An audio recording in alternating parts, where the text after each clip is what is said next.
नमस्कार, मैं हूं संदीप चौधरी।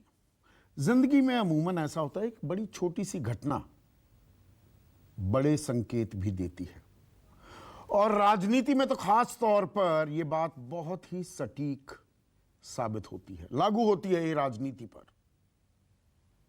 और आज सबसे बड़ा सवाल में मैं एक छोटी राजनीतिक घटना की चर्चा करने वाला हूं, लेकिन उसके संकेत, उसके संदेश 2024 तक जा रहे हैं। बात है बिहार की। बिहार में साझा सरकार है। जेडीयू 45 सीटें हैं 243 में से, यानी कि लगभग 20%।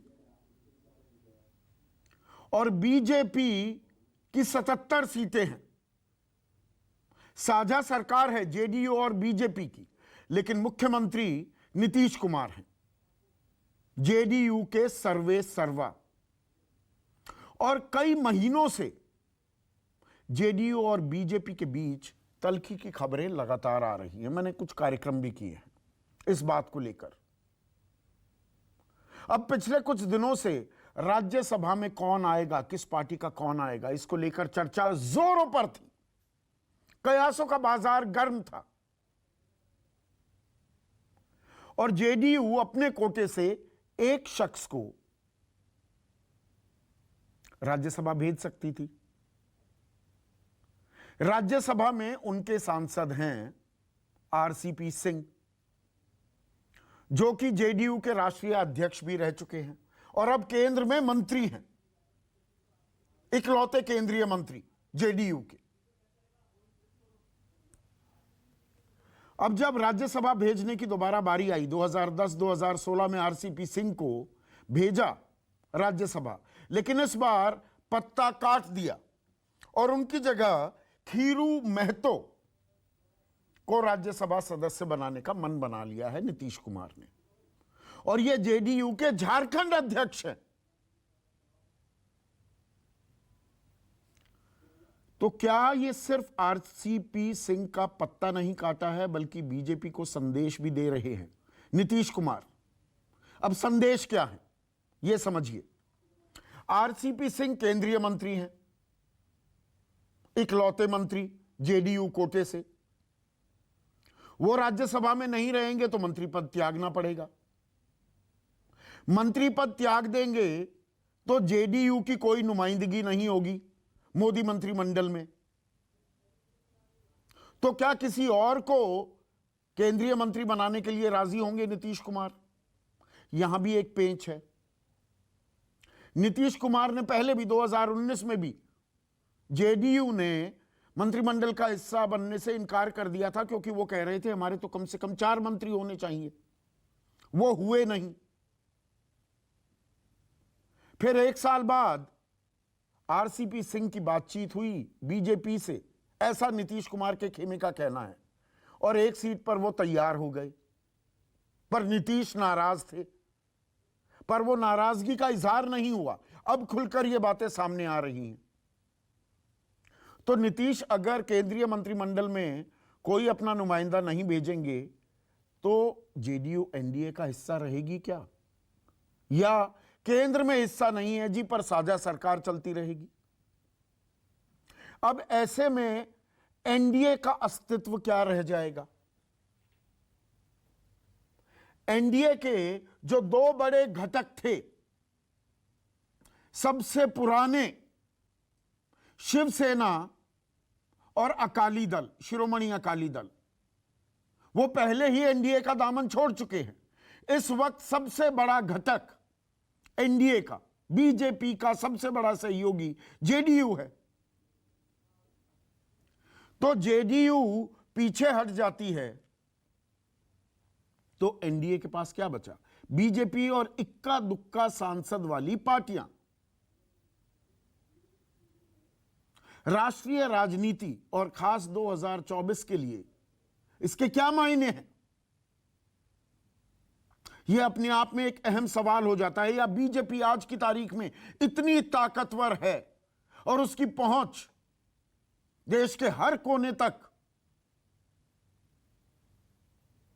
अब आउटरीच हो चुकी है कि उसे और सहयोगियों की जरूरत नहीं है। इसमें एक और बड़ा पेच है, वो पेच है राष्ट्रपति चुनाव का। अब राष्ट्रपति चुनाव होने वाले हैं जुलाई में, और इसमें सहयोगियों की जरूरत पड़ती है कंफर्टेबल होने के लिए। तो नीतीश कुमार एनडीए के राष्ट्रपति पद के उम्मीदवार को समर्थन देंगे या नहीं देंगे, यह एक अहम राजनीतिक सवाल है। और इसकी एक पृष्ठभूमि भी है। पृष्ठभूमि यह कि 2012 में जब एनडीए का हिस्सा थे नीतीश कुमार, तो उन्होंने यूपीए के उम्मीदवार प्रणब मुखर्जी को समर्थन दिया था। प्रणब मुखर्जी तो कांग्रेस के थे, यूपीए के उम्मीदवार थे, पर नीतीश कुमार ने समर्थन दिया। उस वक्त तल्खी चल रही थी नीतीश कुमार की और प्रधानमंत्री नरेंद्र मोदी की।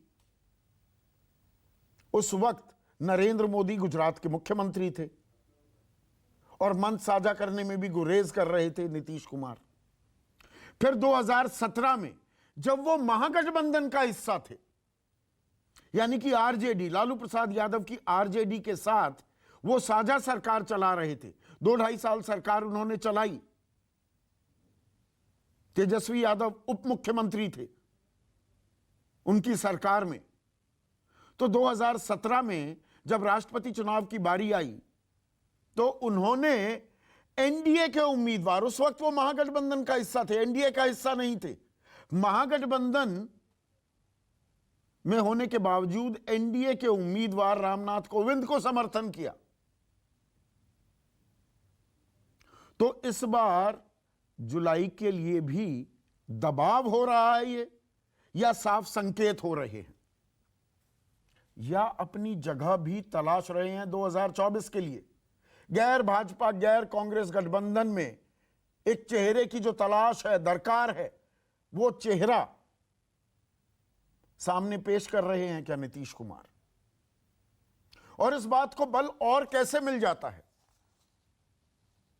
राज्यसभा सदस्यता ना मिलने के बाद आरसीपी सिंह ने क्या बयान दिया कि अरे भाई, जेडीयू का तो जनाधार जो है वो सिर्फ बिहार तक सीमित है, ज्यादा से ज्यादा भी जीत गई जेडीयू तो 20 सीटें जीत सकती है। सीधा गणित वो बता रहे हैं कि भाई 40 सीटें हैं बिहार में, 20 तो बीजेपी लड़ेगी, 20 दे दी जेडीयू को, 20 की 20 भी जीत गए तो 20 सीटें हैं।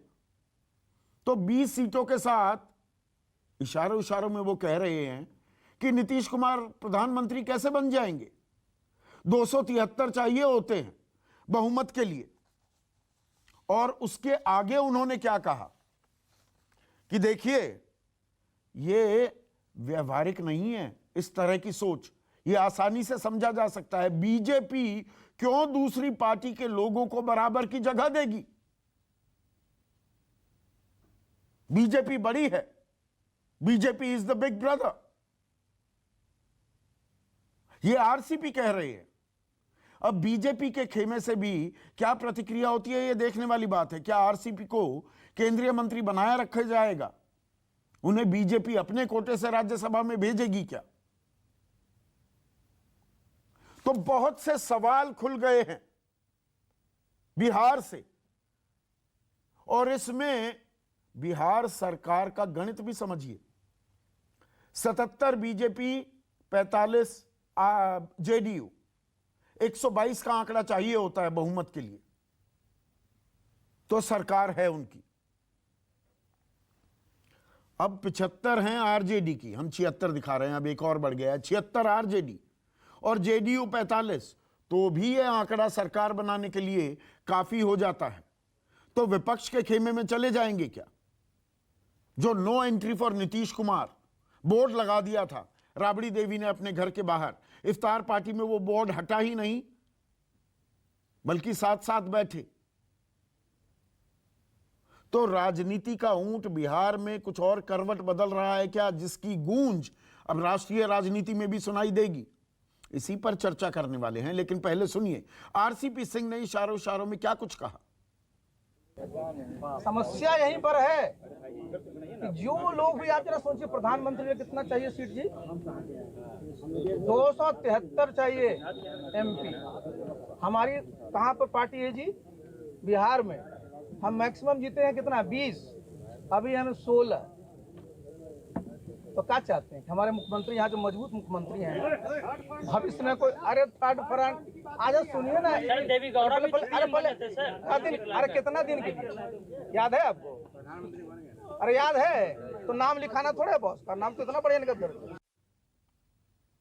ऐसे में आज का सबसे बड़ा सवाल, बीजेपी नीतीश में आर पार या नूरा कुश्ती?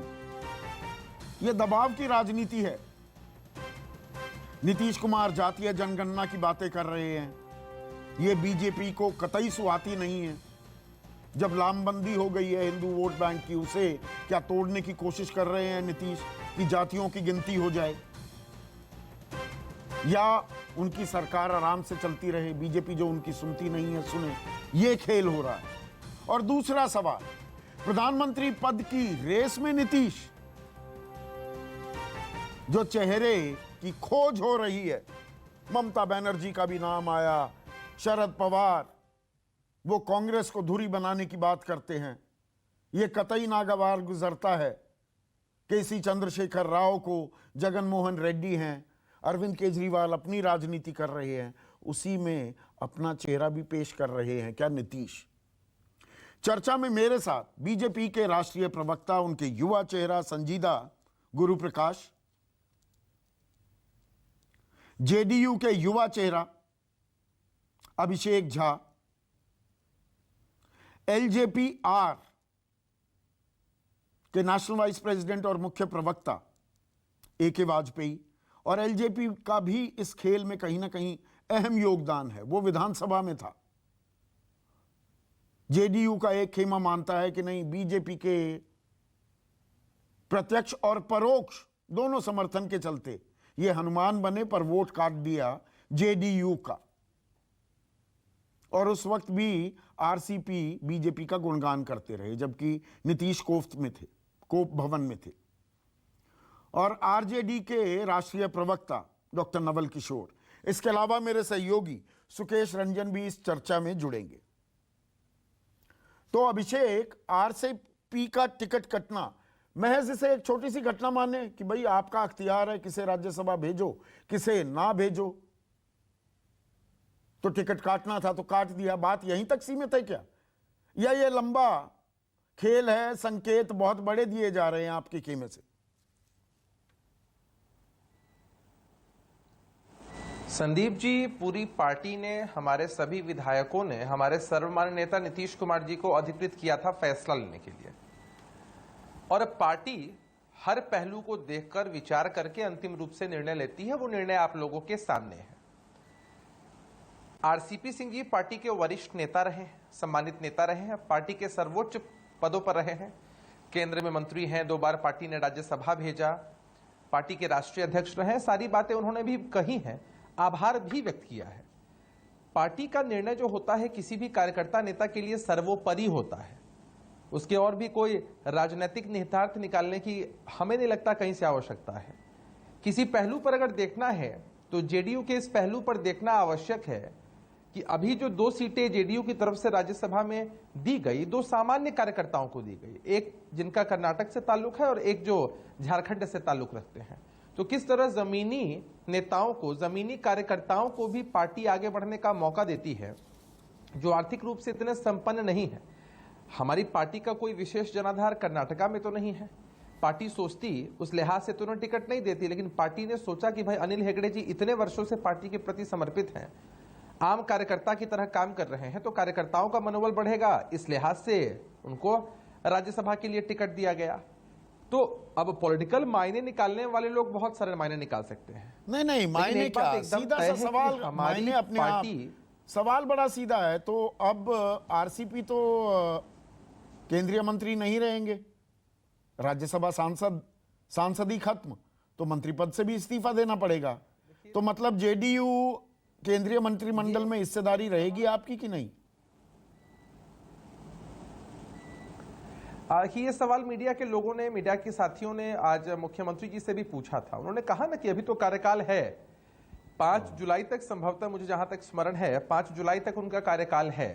यह बात आरसीपी सिंह जी ने भी बताई है। और उसके बाद केंद्रीय मंत्रिमंडल में कौन शामिल होता है या नहीं होता है, इन सारी चीजों पर निर्णय आदरणीय प्रधानमंत्री जी लेते हैं, उनका विशेषाधिकार है। तो इस पर कोई टिप्पणी इस वक्त करना एकदम उचित नहीं है। आप अपने कोटे से भेजते हैं ना, 4 मंत्री मांग रहे थे ना 2019 में, एक पर बात वो अटक गई, उससे भी लेकर आरसीपी से नाराजगी थी आरसीपी सिंह से। अब आरसीपी सिंह बाहर जाएंगे तो आप अंदर किसी को भेजेंगे या नहीं, सीधा सवाल है ना।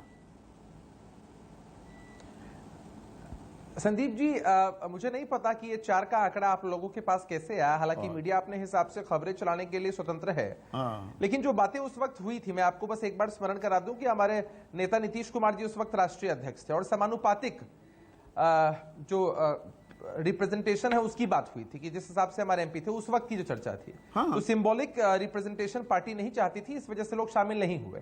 अब आने वाले समय में आप ये बिल्कुल सही कहा आपने, और मेरी बात को पुख्ता कर दिया कि बीजेपी के जितने सांसद हैं बिहार से और मंत्री जितने हैं उतने ही हमें दो, यही तो था, यही मांग थी ना। तो अब आंकड़ा तो मान लीजिए कि आप अपने हिसाब से निकाल रहे। एक बात जो हमारे नेता ने कही थी कि हम लोग और मजबूती से काम कर पाए जनता के लिए, इसके लिए पार्टी ने यह निर्णय उस वक्त लिया था।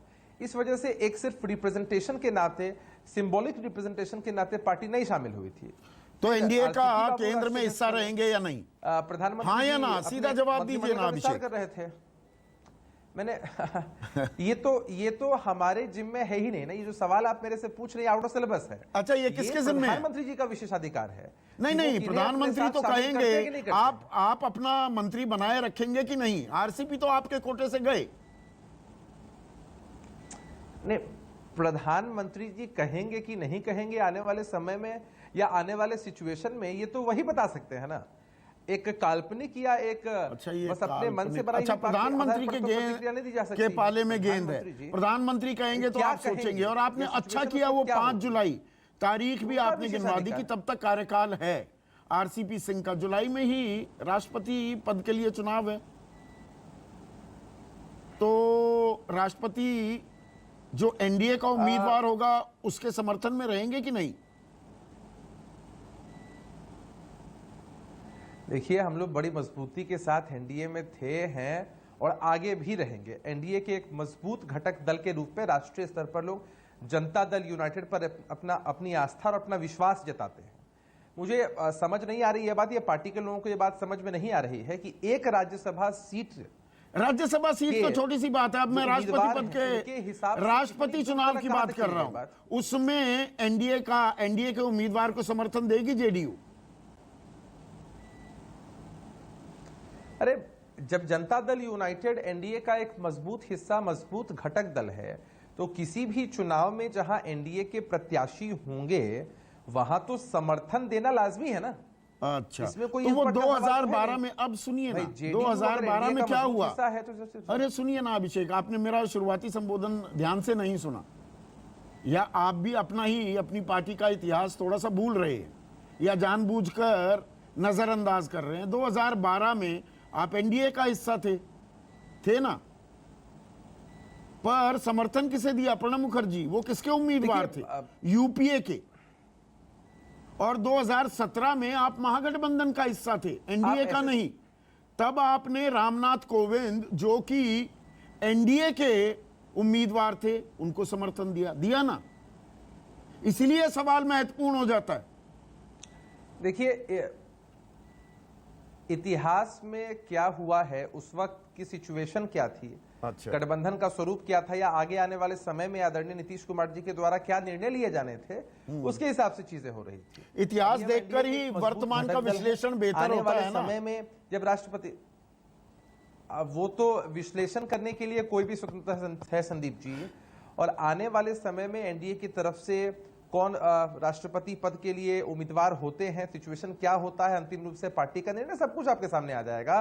बहरहाल मैंने आपको बताया है कि किसी भी चुनाव में आपने देखा है विगत के वर्षों में कि एनडीए के कोई भी प्रत्याशी होता है, लोकसभा हो, विधानसभा हो, विधान परिषद हो या कहीं पर भी, पूरी पार्टी मजबूती से एनडीए के उम्मीदवार को जिताने के लिए लगी हुई रहती है। आने वाले समय में भी आपको चीजें दिखेंगी कि एनडीए का कुनबा कितना मजबूत है। लाख नहीं, एनडीए सवाल कितना पूछे मजबूत जाए, है, ये एनडीए लाख है या लोग, सिर्फ बीजेपी रह आकलन गई? करें, शिरोमणि लेकिन अकाली चीजें दल रहेंगी। ने साथ छोड़ दिया शिवसेना ने, अब जेडीयू की बारी है क्या? ये दबाव डाला जा रहा है क्या आप ही की पार्टी की तरफ से स्टोरीज अपनी टीआरपी कि भैया हम तो चले? काहे का दबाव रहेगा? अच्छा, दबाव नहीं है। आपने देखा है कि जनता दल यूनाइटेड का एक natural alliance Bharatiya Janata party के साथ लंबे समय से रहा है, और जब भी ये अलायंस चुनाव में जाता है तो जनता अपनी मुहर इस पर लगाती है, नीतीश कुमार जी के चेहरे पर विश्वास करती है। तो कुकड अप स्टोरीज है, लोग अपनी टीआरपी 2015 में आप आरजेडी के साथ गए ना संदीप, लेकिन आरजेडी के साथ गए ना 2015 में। देखिए, आप देखिए कि एक जो लंबा कार्यकाल रहा है जनता दल यूनाइटेड का या समता पार्टी का, उसमें कुछ वर्षों को अपवाद स्वरूप अगर आप छोड़ देते हैं तो अधिकांश जो समय है उस समय में आपने देखा है कि हमारा एक मजबूत गठबंधन भारतीय जनता पार्टी के साथ रहा है।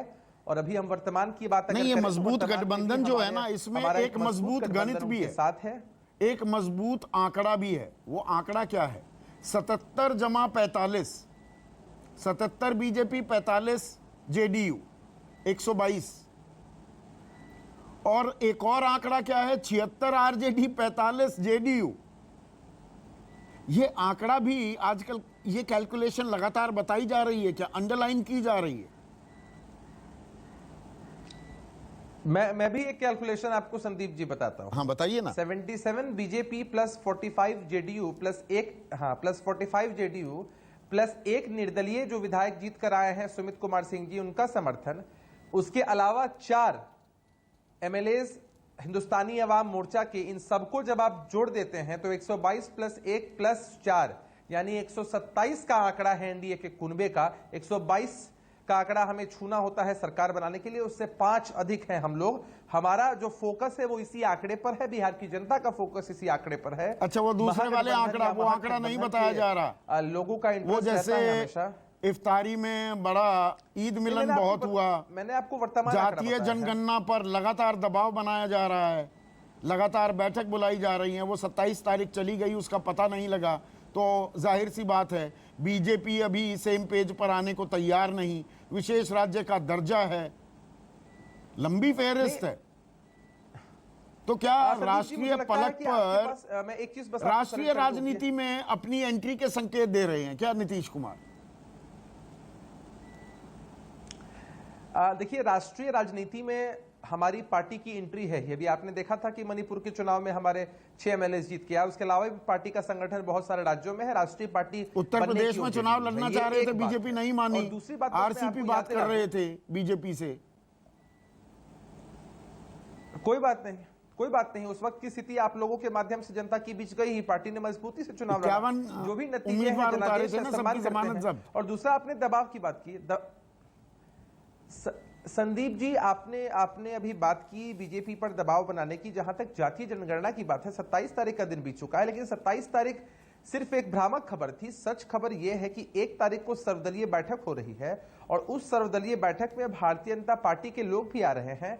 सभी लोगों ने हामी भरी है, और उसके बाद अब यह प्रारूप तय होना है कि किस तरह से जातीय जनगणना होगी। तो मतलब राष्ट्रीय राजनीति में दे रहे हैं ना दखल, तभी तो आरसीपी कह रहे हैं कि नहीं, अरे ये प्रधानमंत्री बनने के लिए 273 सीटें चाहिए होती हैं, जेडीयू ज्यादा से ज्यादा बेस्ट केस सिनारियो 20 सीट ले सकती है। आरसीपी ये प्रधानमंत्री वाला एंगल क्यों ले आए? वो तो नीतीश कुमार को सबसे बेहतर जानते हैं। देखिए, वो तो राष्ट्रीय राजनीति में दखल होना, किसी पार्टी का राष्ट्रीय पार्टी बनने की ओर बढ़ना और प्रधानमंत्री बनना, दोनों दो अलग चीजें हैं। प्रधानमंत्री किसी भी पार्टी का बनता है तो उसके लिए आंकड़े होने चाहिए, ये बात हर कोई जानता है। तो चेहरा अपना पेश कर रहे हैं कि मैं भी हूं, मैं हूं ना कह रहे हैं नीतीश कुमार। नहीं, हमारे नेता की छवि तो राष्ट्रीय स्तर पर है ही ना। ये तो कई लोग हैं जो मानते हैं कि हमारे तो छवि तो है। अब गुरु, एक सेकंड आ गया, मैंने सारे सवाल पूछे। गुरु, ये आर पार हो गई है क्या आप में और अब आपके सबसे बड़े सहयोगी जेडीयू में, या ये नूरा कुश्ती चल रही है? संदीप जी, नहीं, देखिए, सबसे बड़े, सबसे पुराने, सबसे ठोस, सबसे गहरे, सबसे विश्वसनीय, तो ये संबंध कोई आज का नहीं है। और आप जानते हैं संदीप जी कि भारतीय राजनीति में ट्रस्ट, भरोसे और विश्वास का गठबंधन जो होता है, भारत की राजनीति में गठबंधन धर्म का जो शब्द आया पहली बार, वो स्वर्गीय अटल बिहारी वाजपेयी जी, भारत रत्न पूर्व प्रधानमंत्री, लेकर के आए थे कि गठबंधन भी हमारे लिए धर्म के समान है। तो ये सत्ता की प्राप्ति, किसी पद पे पहुंचना, ये हमारी दृष्टि में ऐसा नहीं है। जहां तक जदयू से संबंध का सवाल है और आज का जो विषय है, ये शुद्ध रूप से उनका इंटरनल मैटर है।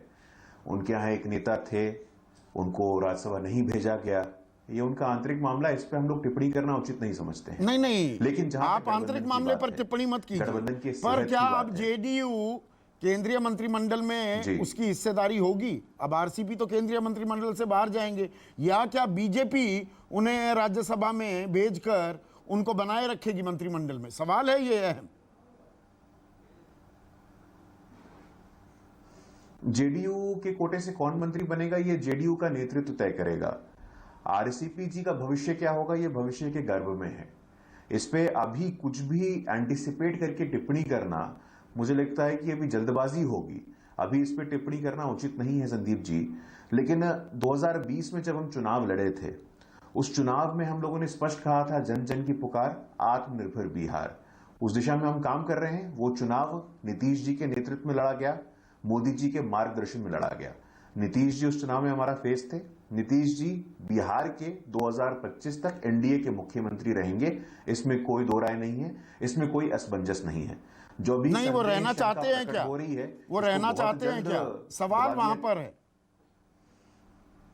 ये मतलब राजनीतिक संयोग होता है, एक नहीं दसियों वाकये एक साथ पेश आए।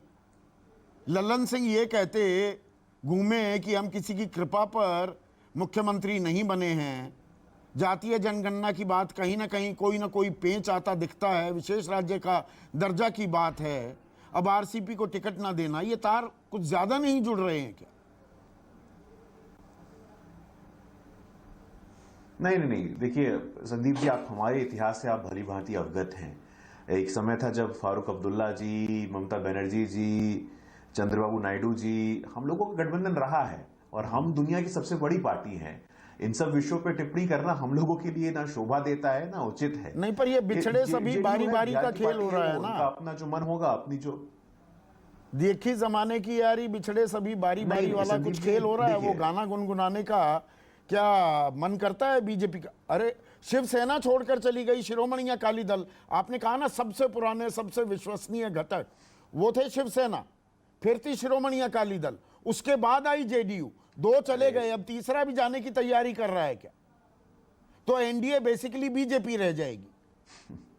संदीप, नहीं, देखिए संदीप जी, पार्टियां जिनका आप नाम ले रहे हैं, शिवसेना हो या शिरोमणि अकाली दल हो, देश की जनता हमारी प्राथमिकता है।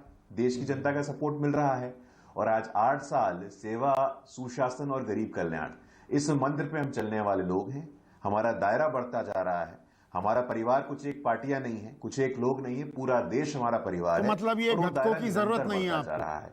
जहां तक इस संबंध की बात है, ऐसा आप कह रहे हैं, सबकी जरूरत है। हमें तो 135 करोड़ लोगों की आवश्यकता है। कोई एक घटक कब, अब ये शुद्ध रूप से इनका आंतरिक, मतलब मुझे तो संदीप जी ताज्जुब भी होता है कि इस विषय पर चर्चा करने की आवश्यकता क्या थी। ये इंटरनल डिबेट था, इसको पटना तक सीमित रखते। आप इस पे ये पटना तक सीमित है। अभी तो जुलाई में राष्ट्रपति के चुनाव होने वाले हैं, उसमें जरूरत पड़ेगी ना आपकी, आपको जरूरत पड़ेगी ना जेडीयू की, कि नहीं? गलत तो नहीं कह रहा हूं मैं? बिल्कुल संदीप जी, देखिए जरूरत तो पड़ेगी ना। तो अब भविष्य के गर्भ में जो सवाल हैं, उसको लेकर के अभी क्यों उत्सुक होना है? उसको लेकर के अभी अनावश्यक एंटिसिपेट करने का कोई पॉइंट नहीं है। हम सुदृढ़ हैं और आगे भी हम सुदृढ़ रहेंगे। 2025 तक नीतीश कुमार जी बिहार के मुख्यमंत्री रहेंगे। पहले न जाने कितनी बार मैंने बात बोला है, दोबारा आपके शो पे ऑन लाइव और रिकॉर्डिंग बात कह रहा हूं।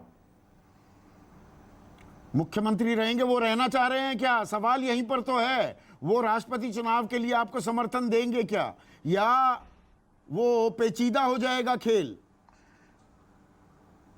यही तो संकेत हैं। ये सब मैंने शुरुआत समर्थन इसलिए की कि देंगे। कई बार छोटी घटनाएं बड़ा देखिए। संदेश, बड़ा संकेत देती हैं। नहीं संदीप जी, समर्थन देंगे और एनडीए का संयुक्त उम्मीदवार ही राष्ट्रपति चुनाव जीतेगा, इसको लेकर के आप